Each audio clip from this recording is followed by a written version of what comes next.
வணக்கம் மக்களே, நான் தான் உங்கள் voice of SP. So new year ஆரம்பிச்சிருச்சு 2026. எல்லாருக்குமே இந்த வருஷம் நல்லா போகணும்னு கடவுளை கேட்டுக்கிறேன். ஸோ இப்போ நம்ம வீடியோக்குள்ளே போயிடலாம். எடிட்டரு அந்த இன்ட்ரோவை போட்டு விடு.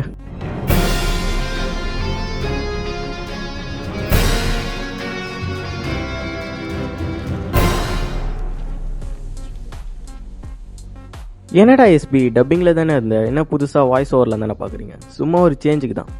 ஸோ கிட்டத்தட்ட 10 வருஷத்துக்கு அப்புறம் ஸ்ட்ரேஞ்சர் திங்ஸ் சீரீஸை முடிச்சிருக்காங்க. டஃபர் பிரதர்ஸ் இந்த சீரீஸ்க்கு ஒரு நல்ல எண்டிங்கை கொடுத்துருக்காங்க. நீங்கள் என்ன நினைக்கிறீங்கன்னு கமெண்ட் செக்ஷனில் கமெண்ட்டை போங்க. ஸோ இப்போ எல்லாருக்குமே இருக்கிற கேள்வி என்னென்னா, லாஸ்ட்டாக எல் உயிரோடு இருக்காளா இல்லையான்றது தான். மைக்கோட தேரியபடி பார்க்கும்போது ஃபைனலாக எல் அப்சைட் டவுன்லேருந்து தப்பிச்சிட்டா.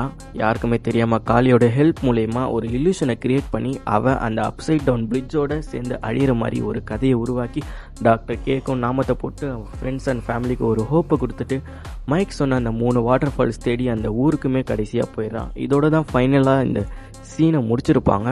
ஃபைனலாக யாருமே இந்த ட்விஸ்ட்டை எதிர்பார்த்துருக்கவே மாட்டீங்க மைக்கோட தெரிய. ஸோ எல் எப்படி தப்பிச்சானா, காளி உயிருக்கு போராட்டு இருக்கும் போது எல் வந்து ஹாப்பர் கிட்ட இந்த மாதிரி ஃபர்ஸ்ட் எய்ட் பாக்ஸ் எடுத்துகிட்டு வாங்க அப்படின்னு சொல்கிற கேப்பில் எல்லுக்குமே காளிக்குமே ஒரு கான்வர்சேஷன் உருவாக்கியிருக்கலாம்.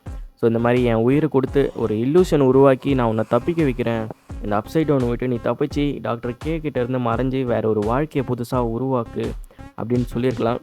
ஸோ காளியோட பவர் பார்த்தீங்கன்னா ஒரு குறிப்பிட்ட டிஸ்டன்ஸ் வரைக்கும் தான் அவளால் மெயின்டைன் பண்ண முடியும். அவளே வால்யூம் 2ல் சொல்லியிருப்பா, ஹாப்பர் எல்லு கூட போகும்போது அவள் அந்த லேபை விட்டு தப்பிக்கிறதுக்கு ஒரு இல்யூஷனை டாக்டர் கேக்கை உருவாக்கி வந்து தப்பிச்சிருப்பா. குறிப்பிட்ட டிஸ்டன்ஸ் போகும்போது அந்த இல்யூஷன் வந்து மறைஞ்சிடும்.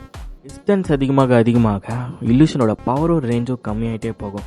ஸோ ஹாக்கின்ஸ் லேபில் இருக்க காளி போர்ட்டல் ஓப்பன் ஆகிருக்க இந்த இடத்து வரைக்கும் அவளோட பவர் மெயின்டைன் பண்ண முடியும்னு கேட்டிங்கன்னா அதிகபட்சம் வாய்ப்பு இல்லை தான். ஸோ இதே டிஸ்டன்ஸ் தான் காளி அப்சைட் டவுன்லேயும் கேவோட லேபில் இல்யூஷனை உருவாக்கிட்டு ஹாப்பர் வேனில் தப்பிக்கும் போது அவங்க சர்ச்சுக்கிட்ட போயிட்டுருக்கும் போது அந்த இல்யூஷன் மறைஞ்சிருக்கும். ஸோ இந்த போர்ட்டலும் சர்ச்சுக்கிட்ட தான் இருக்குது. ஸோ ஹாக்கின்ஸ் லேப்லேருந்து காளியால் பவரை மெயின்டைன் பண்ணியிருக்க முடியுமான்னு கேட்டிங்கன்னா பாசிபிளாக இல்லைன்னு தான் நான் சொல்லுவேன். ஏன்னா இந்த எக்ஸாட்டிக் மேட்டர் விபத்து வந்து ஹாக்கின்ஸ் லேப் மேலே தான் உருவாகியிருக்கேன். ஸோ முரே பாம்பு வச்சு அந்த எக்ஸாட்டிக் மேட்டர் வெடிக்க வச்சது ஹாக்கின்ஸ் லேப் மேலே தான். ஸோ காளி வந்து ஹாக்கின்ஸ் லேப் உள்ளே இருக்கா. ஸோ இந்த விபத்து பார்த்தீங்கன்னா அப்சைட் டவுன் பிரிட்ஜே கொலாப்ஸ் ஆகி தரமட்டமாக அழிச்சிடுச்சு. காளி வந்து ஹாக்கின்ஸ் லேப் உள்ளே இருக்கா. ஸோ உங்களுக்கு புரியுதா, காளி வந்து ஹாக்கின்ஸ் லேப் உள்ளே இருக்கா. அந்த வெடி விபத்தே ஹாக்கின்ஸ் லேபில் தானே நடக்குது. ஸோ காளி செத்துருப்பா. அவள் உயிரோடு இருந்திருந்தா கூட இந்த போர்ட்டல் ஓப்பன் ஆகிருக்கு இந்த இடத்து வரைக்கும் அவள் இல்யூஷனை கொண்டு வந்திருக்கவே முடியாது. அவள் ஹாக்கின்ஸ் லேபில் இருக்கும் பட்சத்தில் இந்த ஆப்ஷன் பாசிபிள் இல்லை. பட் அதுவே ஹாப்பர் அண்ட் முரே அந்த மொத்த ட்ரக்குமே ஹம்வியில் கடந்து வந்துட்டு இருக்கும் போது ஹம்வி உள்ள காளி இருந்திருக்கலாம். அப்படி இருந்திருந்தா அவள் வந்து போர்ட்டல் பக்கத்தில் எங்கேயாவது இறக்கி விட்டு எல்லோட இல்யூஷனை உருவாக்கியிருக்க நிறைய சான்சஸ் இருக்குது அப்படின்னு சொல்கிறாங்க. ஆனால் அந்த மாதிரி எங்கேயுமே நம்ம பார்க்கல.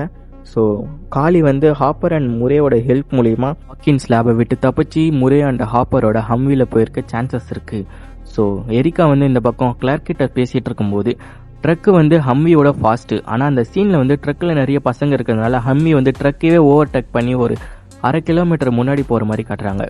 அப்படி ஸ்பீடாக போயிட்டுருக்கும் பட்சத்தில் பசங்களுக்கே தெரியாமல் காளியை இறக்கி விட்டுருக்க சான்சஸ் இருக்குது. ஸோ அப்படி இருந்திருந்தால் ஹாப்பர் முரே அண்ட் மைக்குக்கு எல் உயிரோடு இருக்க விஷயம் தெரிஞ்சிருக்கும். அப்படி இல்லைனா எல் செத்து தான் போயிருப்பா. ஸோ எல் உயிரோட இருக்காளா இல்லையான்றதை நீங்கள் கமெண்ட் பண்ணிட்டு போங்க. ஸோ இந்த மாதிரி வீடியோவை மேலும் பார்க்க வாய்ஸ் ஆஃப் எஸ்பியை ஃபாலோ பண்ணிவிட்டு லைக் பட்டனை கிளிக் பண்ணிட்டு போங்க.